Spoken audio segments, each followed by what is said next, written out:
वाढती महागाई, इंधन दरवाढ आणि सर्वसामान्यांच्या वाढती अडचणींच्या निषेधार्थ राष्ट्रवादी काँग्रेस पक्षाने मुंबई प्रवेशद्वार मानले जाणारे वाशी येथे आंदोलन करत केंद्र आणि राज्य सरकारच्या आर्थिक धोरणांवर जोरदार टीका केली। जीवनावश्यक वस्तू, घरगुती गॅस आणि इंधनांच्या वाढत्या किमतींमुळे नागरिकांचे अर्थकारण विस्कळीत होत असल्याचा आरोप करत सरकारने तातडीने हस्तक्षेप करावा अशी मागणी यावेळी करण्यात आली। मागण्यांची दखल न घेतल्यास महाविकास आघाडीतर्फे मंत्रालयावर मोर्चा काढण्याचा इशाराही देण्यात आला। वाशीतील सिडको एक्झिबिशन सेंटर समोर झालेल्या आंदोलनात आमदार रोहित पवार यांच्यासह नवी मुंबई, पनवेल, ठाणे, मुंबई आणि आसपासच्या परिसरातील कार्यकर्त्यांनी सहभाग घेतला होता। वाढत्या महागाईचा फटका सर्वसामान्य कुटुंबांना, नोकरदार वर्गाला आणि लघुउद्योजकांना बसत असल्याचे आंदोलनकर्त्यांचे म्हणणे आहे। महागाई नियंत्रणासाठी सरकारकडून ठोस उपाययोजना होत नसल्याने आरोप करत निदर्शने करण्यात आली। आंदोलनानंतर झालेल्या पत्रकार परिषदेत राष्ट्रवादी काँग्रेस शरद पवार गटाचे प्रदेशाध्यक्ष शशिकांत शिंदे, ज्येष्ठ नेते जयंत पाटील, जितेंद्र आव्हाड, खासदार सुप्रिया सुळे यांनी सरकारवर निशाणा साधला। शशिकांत शिंदे यांनी आंदोलनादरम्यान पोलिसांनी बळाचा वापर केल्याचा आरोप करत आंदोलन दडपण्याचा प्रयत्न झाल्याचे सांगितले। मात्र महागाई आणि शेतकरी प्रश्नावर संघर्ष अधिक तीव्र केला जाईल असेही त्यांनी स्पष्ट केले। सगळे डायव्हर्जन टॅक्टिक्स आहेत। तुम्ही बघा आता या MLCच्या 3 दिवसाच्या इलेक्शनमध्ये लातूर, हिंगोलीला काय परिस्थिती आहे, पेट्रोल डिझेल मिळतंय का नाही, त्या बातम्या कमी झाल्या। त्याच्यामुळे सगळं डायव्हर्जन टॅक्टिक्स आहेत। Don't get distracted. बरं, माझं काय म्हणणं आहे की समजा रिशफल झालं तर 100 रुपयाच्या जवळ गेलेला रुपया 80 रुपयावर येणार आहे का? पेट्रोल 90 रुपयावर येणार आहे का? ते तुम्ही लोकांना, जनतेला दाखवा। रिशफल झालं काय, नाही झालं काय, किती मंत्री आहेत आणि किती नाहीत हे लोकांना माहीत नाही अजून देशात। त्यामुळं त्यांचा तो अधिकार आहे, त्यांना काय करायचं ते करू दे। रिशफल करून या सगळ्या परिस्थितीवर तोडगा काढणारा एखादा माणूस ते आत घेत असतील तर आम्ही त्यांचं स्वागत करू। कि महंगाई की तुलना पाकिस्तान, बांग्लादेश से की जा रही है। मेरे ख्याल से अब इतने बेशर्म बनो कि अब महाराष्ट्र और देश की तुलना युगांडा, होनोलुलु और जो अफ्रीकन देश है उनसे करो ना। पाकिस्तान, बांग्लादेश से क्यों करते हैं? युगांडा में क्या हालात है, इथियोपिया में क्या हालात है, उससे तुलना शुरू कर दो भारत की। एक भारत सोचता था एक ज़माने में जर्मनी से कभी हम मुकाबला करेंगे, कभी हम स्पेन से मुकाबला करेंगे, फ्रांस से मुकाबला करेंगे। हम तो युगांडा और इथियोपिया से अब मुकाबला करना सीखते हैं। महागाई वाढलेली, महागाई 10 रुपयाने वडापाव वाढला।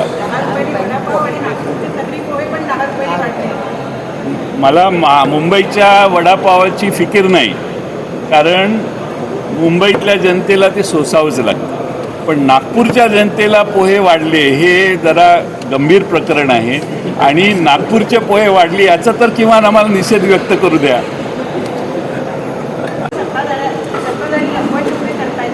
म्हणजे काय लप्पाछप्पीच करताय? ती गुप्त बातमी आहे। ही ब्लूमबर्ग मासिकाने फोडलेली बातमी आहे की हे सोनं विकलं गेलं आहे म्हणून। सरकारने बाहेर येऊन इन्कार करावा याचा। आम्ही आरोप केला आत्ता की या देशाचं सोनं विकलं गेलं म्हणून। आणि या देशामध्ये ही परिस्थिती स्वातंत्र्यानंतर पहिल्यांदा आली। देशाची आर्थिक परिस्थिती खराब काय पहिल्यांदा झालेली नाही, पण इतकी खराब कधीच नव्हती हे याच्यावरनं सिद्ध होतं। कॉकरोच पार्टी का एक आपने देखा होगा, उसको इतना सपोर्ट मिला।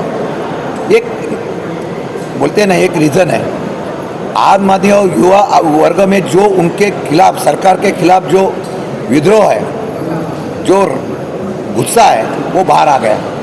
अगर उसके लिए भी उसको भी बैन किया लगता है, उसका अकाउंट हैक कर दिया है। मेरे ख्याल से अपोजिशन को अपना विरोध प्रकट करने का, जैसे हमने आज यहाँ पे विरोध प्रकट किया।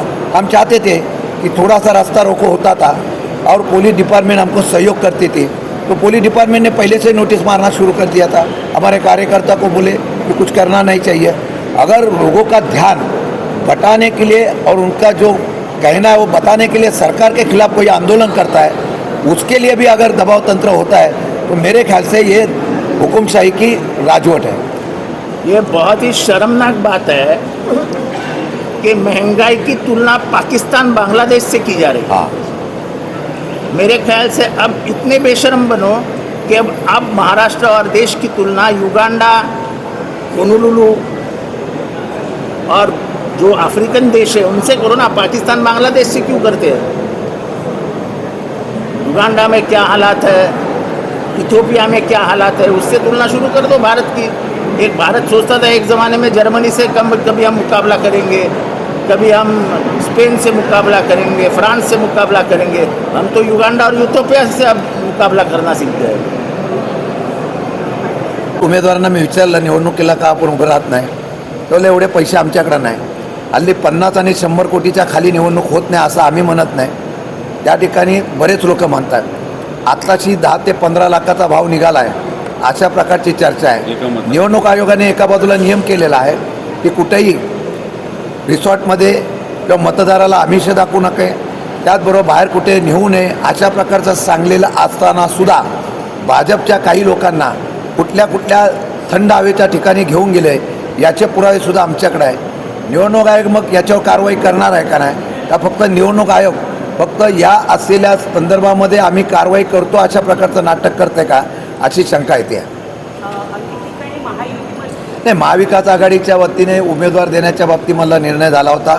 शिवसेना उभाटाचे उमेदवार तिथं उभे करले जाणार होते, पण तिथे दुसरा एक अपक्ष उमेदवार हा सक्षमतेने लढू शकतो अशा प्रकारचं चर्चा झाल्यामुळे कदाचित त्याला पाठिंबा देण्याचा निर्णय घेतला जाईल. त्याचा परिणाम मग निवडणुकीवर होणार नाही का? अशा पद्धतीनं जर महाविकास आघाडीतल्या काही नेत्यांचं सध्याचं आकडेवारी बघितल्यानंतर सुद्धा आम्ही लढतोय, आम्ही सक्षमतेने त्या ठिकाणी समोर जातोय. विरोधकांच्या असलेल्या मताचा विभाजन झालं तर लोकशाहीतून त्यांना वाटलं की आपल्यावर अन्याय झाला, त्यांनी जर तशा प्रकारची साथ देण्याचा प्रयत्न केला तर निवडणुकीचा निकाल चांगला लागू शकतो. पण तरीसुद्धा आकडेवारी आमच्याकडं नसतानासुद्धा आम्ही लढतोय की लोकशाही जिवंत ठेवण्यासाठीच करतोय.